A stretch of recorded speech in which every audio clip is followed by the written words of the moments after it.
Student Group Division B3 Huliana Medical School. In this video, we will present about the Universal Newborn Hearing Screening. Hello, my name is Wedananta and my student identification number is 20025111071. Today I would like to give a background about the Universal Newborn Hearing Screening or the UNHS. As we all know, the growth and developmental phase during childhood is a very crucial moment in which a vast array of factors could affect how a child would grow physically and or mentally.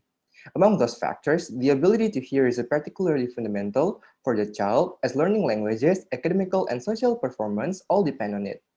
The World Health Organization estimates problems occurring from hearing loss cost roughly $573 billion per year. This amount correlates proportionally to the amount of people suffering from hearing loss, as permanent hearing loss is some of the most frequent congenital disorders. The incidence of this condition happening is estimated at 1 to 3 in 1,000 live births. Universal newborn hearing screening is a system established because diagnosis is significantly delayed without screening. Most of the time, infants with hearing loss are identified with language delay already taking effect. This happens because signs of hearing loss are often too subtle for caregivers and physicians to observe due to an increase in environmental vigilance in the infants. Hello, my name is Gusti Ayu Ika Frangipani Vedanti. My student identification number is 20025111064. The problem formulation of the student project are: what is the definition of hearing loss? What is Universal Newborn Hearing Screening or UNHS? What are the methods to conduct UNHS?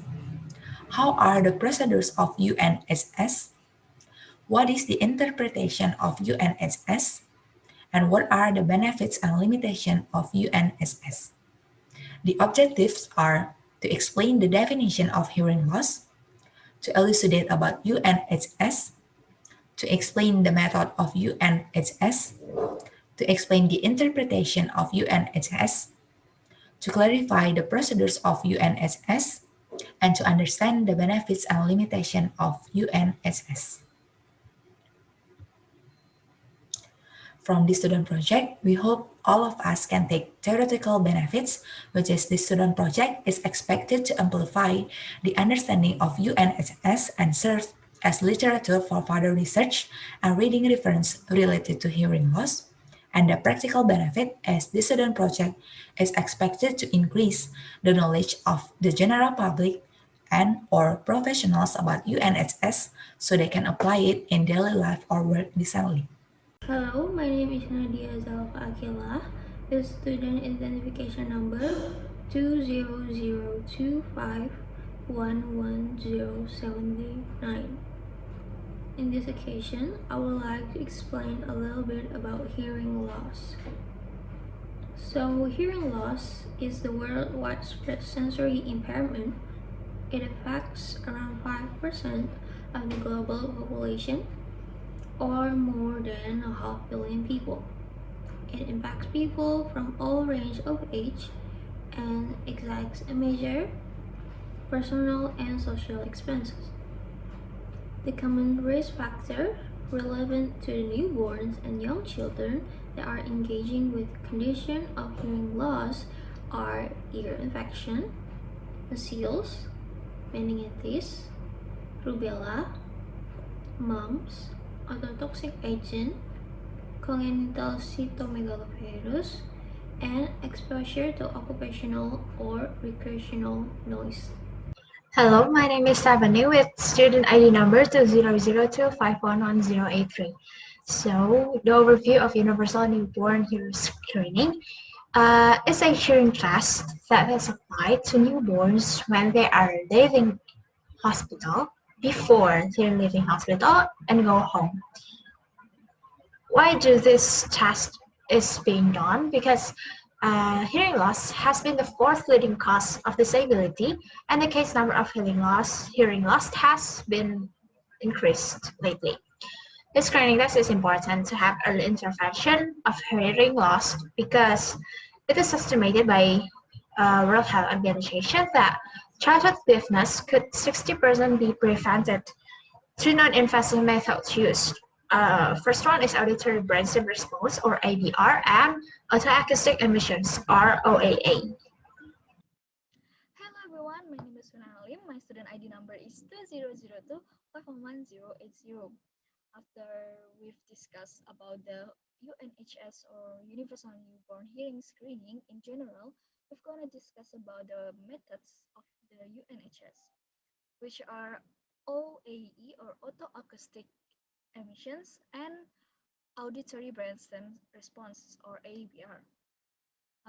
We're gonna talk about the OAE first. So this is commonly used in hospital-based newborn hearing screening services and major advancements for screening young children. The recording of OAE usually can be done without clinical and laboratory qualifications and takes less than a minute. So it is very easy and very simple to use. The device that use in this method, you can see here the example of the device that used in OAE method. You can see in this picture. And for the principle of the test is the normal cochlear amplifier produces sound vibrations and flows into the ear cavity where the acoustic energy is captured. And slide probe is inserted into the ear canal during the screening, which transmits sound stimuli to the auditory pathway. The sound signal is sent from middle ear to inner ear, where the outer hair follicles of the cochlea conduct an active functioning interactions in the normal ear called emissions. And then the emissions here will be captured in the device and that will be interpreted as the result of the test.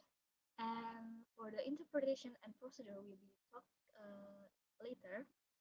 And now we're going to talk about the other method, ABR with my friend. Hello, my name is Justin Emery. My student identification number is 2002-511-081, and today I'm going to explain about the AABR method. So, the automated auditory brainstem response is a method in universal neonatal hearing screening. This method evokes potential from the auditory nerve. In short, it measures how the brain and the hearing nerves respond to sound. This method works by placing 3 electrodes on the baby's forehead. Meanwhile, clicks or sounds will play through the earphone on the baby. It is recommended for infants that are admitted to the NICU for 5 or more days to include AABR as part of the screening test. My name is Irrene Carla Audithia Pranadiningrum with student identification number 2002-511-075. I will explain about the UNHS procedures. The UNHS is best performed immediately after birth. These tests are reliable, not upsetting for the infants, and take only 5 to 15 minutes. The OAE is performed by placing a small soft earpiece in the infant's ears, which will produce a click or tone burst. A hearing ear will respond to this sound by making a quiet sound that is sent to and recorded by the equipment. The result is showed immediately, which then will be written on the infant's medical record. The OAE is performed twice. If the test doesn't show a satisfying result, the infant will be tested with the ABR as the gold standard. The infant is preferably tested when sleeping or sedated if needed. The infant response to sound is picked up through sensors which are placed on the infant's forehead, nape of neck, and shoulder. Special headphones will be placed in the infant's ears, which will produce soft sounds. The infant's responses will be automatically measured by the equipment and recorded to the report. If the infant doesn't show a clear response in one or both ears after these tests, a further examination will be performed by a hearing specialist. Hello everybody, my name is Putu Artika Darma Yoga. My student identification number is 20025111084. So in this opportunity, I would like to explain the interpretations of UNHS.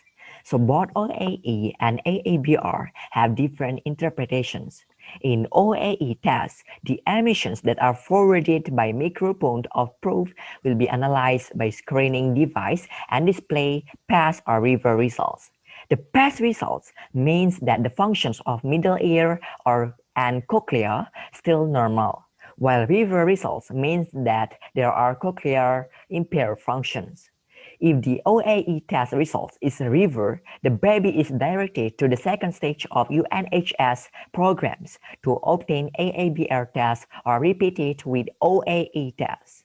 Distinct from OAE tests, in AABR tests, the results of the test may be pass or fail. The pass results means that the cochlear and auditory nerves still functions normally, while fail results means that there are cochlear or neural pathology. If the AABR test result is failed, the infants are recommended for rescreening with audiologists and get comprehensive evaluation. Hello, my name is Gede Pratama Winata with student ID number 225-11061. In this presentation, I will cover about chapter 2.6, benefit of UNHS.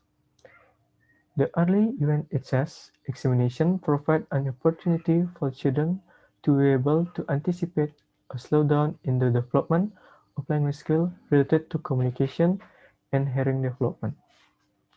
Children who are examined have speech and language slowdown before the age of 6 months can seek to increase their limitation so they can develop following the pattern of the children's development in general.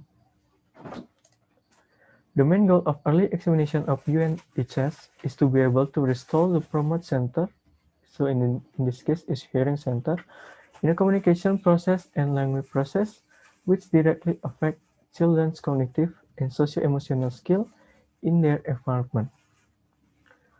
The cost-benefit analysis of UNHS shows us good investment value based on analysis of the social and healthy benefit of the UNHS examination costs.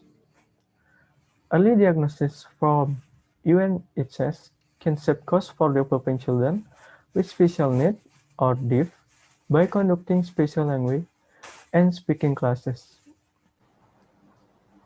Hello everyone, my name is Angelique Cynthia. My student ID number is 2002511068. Now I would like to continue the presentation about the benefits of UNHS. UNHS is estimated to save 21% of children's social cost compared to the cost of developing children with hearing loss.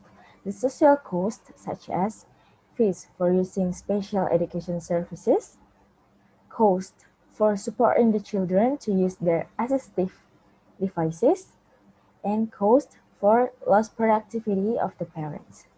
In conducting UNHS, several criteria that need to be considered for universal screening are: the risk factor is very high.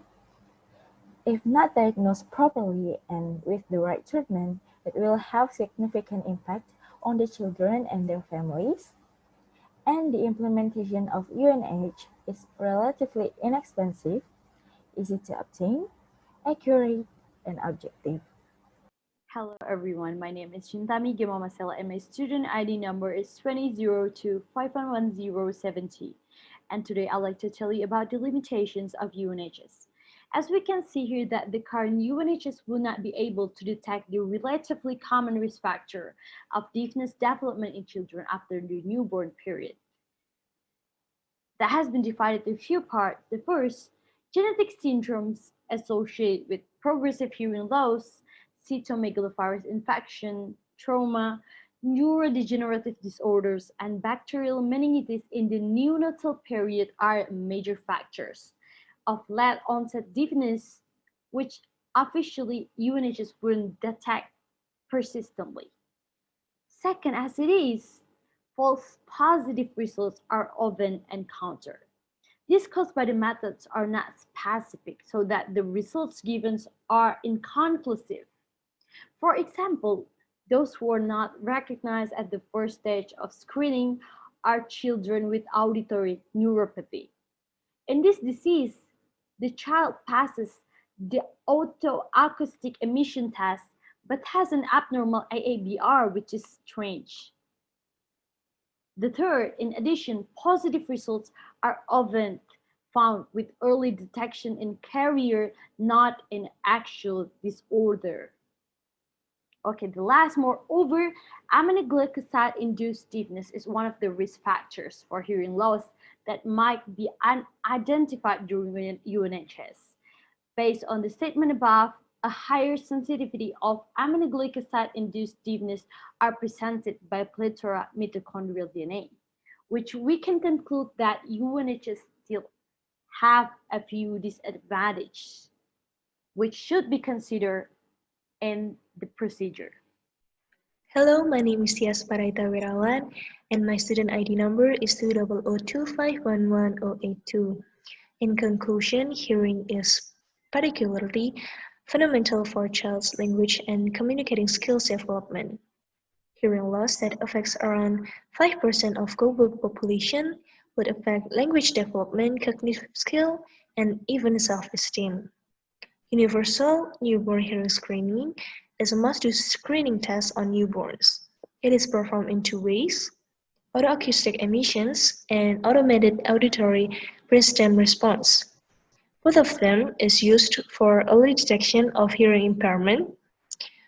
Autoacoustic emissions will analyze the function of infant's cochlea, while the auditory brainstem response will analyze the infant's neural brain activity after being exposed to stimuli. These screenings are affordable and easy to obtain, though the current screening is unable to detect relatively common risk factor of deafness development on young children. And that brings us to the end of our student project presentation. I would like to thank you for your time and your attention.